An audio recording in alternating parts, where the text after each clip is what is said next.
somebody out there?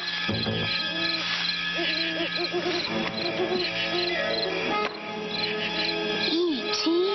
Video game? It's the video game that lets you pretend you're E.T., running away from secret agents, falling into danger, finding a phone to call home, and discovering the best thing on earth, a friend. E.T., only from Atari. O Silêncio do Deserto de Alamogordo, no Novo México, esconde segredos que a indústria do entretenimento tentou enterrar sob camadas de concreto e esquecimento. Por décadas, uma lenda urbana assombrou os corredores das empresas de tecnologia e os quartos de jovens entusiastas de videogames.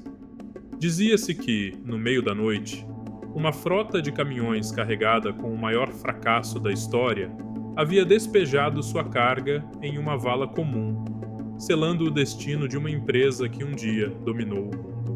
O ano era 1983, e o que estava sendo sepultado não eram apenas cartuchos de plástico e placas de silício, mas a própria arrogância de uma gigante que acreditava ser intocável.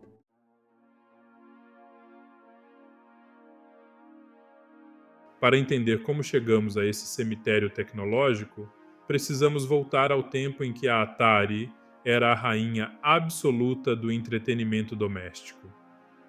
A empresa de Sunnyvale não apenas criou o mercado de consoles, ela era o mercado. Com o sucesso estrondoso do Atari 2600, a companhia faturava bilhões e ditava as regras do que o mundo deveria jogar. No entanto, o sucesso traz consigo uma cegueira perigosa. No topo de seu poder, a liderança da Atari acreditava que qualquer marca de sucesso poderia ser convertida em lucro imediato, independentemente da qualidade do produto final. Videogame.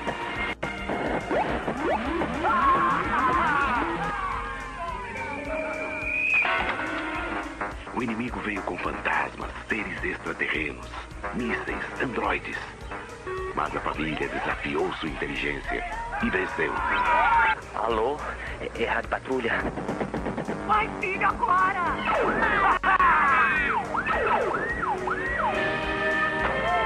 Atari Videogame. O inimigo que todos querem ver. O Atari da Atari.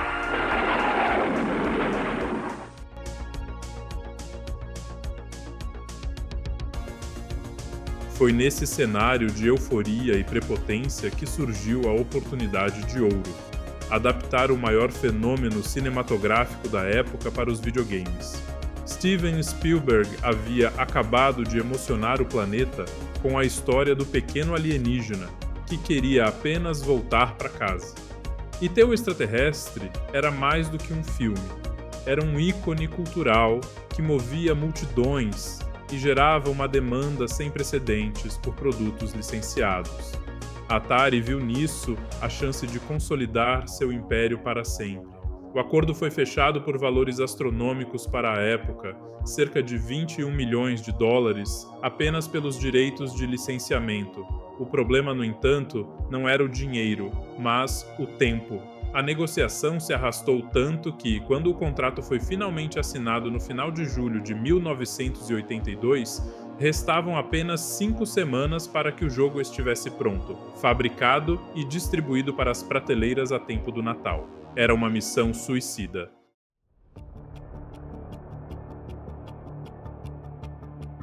Howard Scott Warshaw, o programador prodígio que já havia entregue sucessos como Raiders of the Lost Ark e Yars' Revenge, foi o escolhido para a tarefa.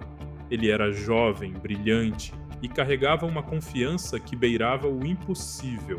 Warshaw aceitou o desafio de criar um jogo complexo do zero em apenas 35 dias, uma tarefa que normalmente levaria de 6 meses a 1 ano. Ele trabalhou incessantemente dormindo sob a mesa, com um sistema de desenvolvimento montado em sua própria casa para não perder um segundo sequer, enquanto ele escrevia o código em uma corrida frenética contra contra o relógio, a equipe de marketing da Atari já encomendava a produção de milhões de cartuchos, prevendo que este seria o maior sucesso de vendas da história da empresa.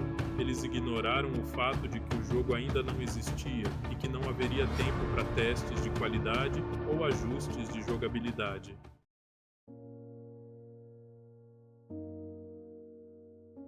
Quando o mês de dezembro chegou, as lojas estavam entupidas com as caixas azuis de ET-O extraterrestre. A expectativa do público era colossal. Crianças ao redor do mundo abriram seus presentes esperando reviver a magia do cinema em suas televisões de tubo. O que encontraram, porém, foi uma experiência frustrante e incompreensível. O jogo apresentava um alienígena pixelado que caía constantemente em buracos dos quais era quase impossível sair. A jogabilidade era confusa, as cores eram estranhas, e a lógica do jogo parecia punir o jogador em cada movimento.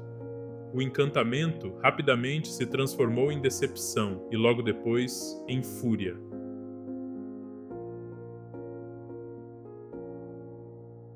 As devoluções começaram a chegar em massa. Milhões de unidades que a Atari esperava vender ficaram paradas nas prateleiras ou retornaram aos armazéns como produtos defeituosos. A empresa, que já enfrentava problemas com a saturação do mercado e com o lançamento apressado de uma versão decepcionante de Pac-Man, viu suas finanças entrarem em colapso. O estoque acumulado de ET tornou-se um lembrete físico e financeiro de um erro catastrófico. Com os armazéns lotados e os custos de manutenção subindo, a diretoria tomou uma decisão drástica e cercada de mistério. Eles decidiram que o excesso de estoque precisava desaparecer. Foi assim que, em setembro de 1983, os caminhões partiram em direção ao Novo México. A notícia do descarte vazou para a imprensa local, mas a Atari negou sistematicamente a escala do evento, afirmando que eram apenas componentes defeituosos.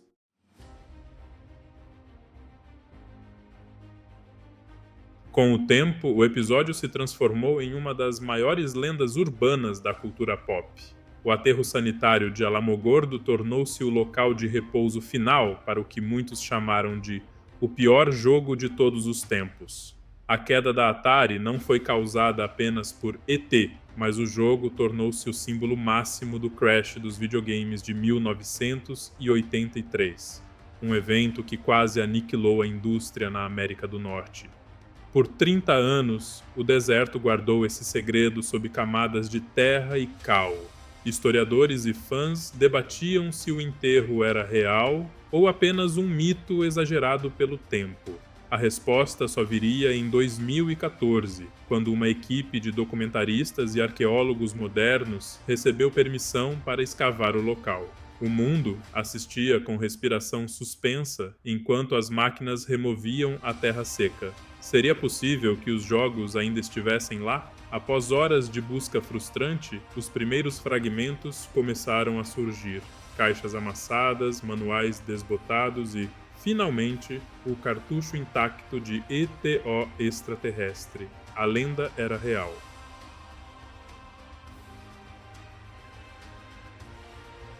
Milhares de cópias foram recuperadas, provando que a história do enterro noturno não era ficção. A descoberta não apenas validou o mito, mas também serviu como uma reflexão profunda sobre a hubris corporativa e a fragilidade do sucesso. Hoje, os cartuchos resgatados do deserto são itens de museu e peças de colecionador valiosas, vendidos por milhares de dólares. Howard Scott Warshaw, que por anos carregou o peso de ser o criador do jogo que supostamente destruiu a Atari, encontrou uma forma de redenção ao ver seu trabalho sendo tratado como um artefato histórico. Ele entende agora que ET não foi um fracasso técnico de sua parte, dadas as condições impossíveis, mas um fracasso de gestão de uma empresa que perdeu o contato com sua arte e com seu público.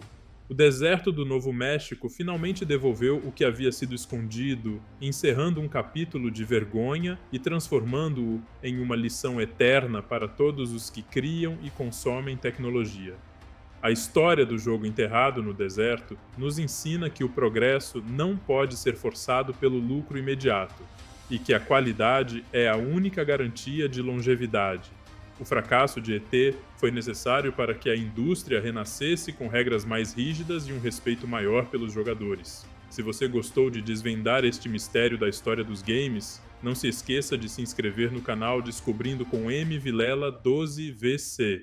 Deixe seu comentário sobre qual outra lenda urbana do mundo da tecnologia você gostaria de ver por aqui e compartilhe este vídeo com seus amigos que viveram a era de ouro do Atari. Nos vemos na próxima descoberta.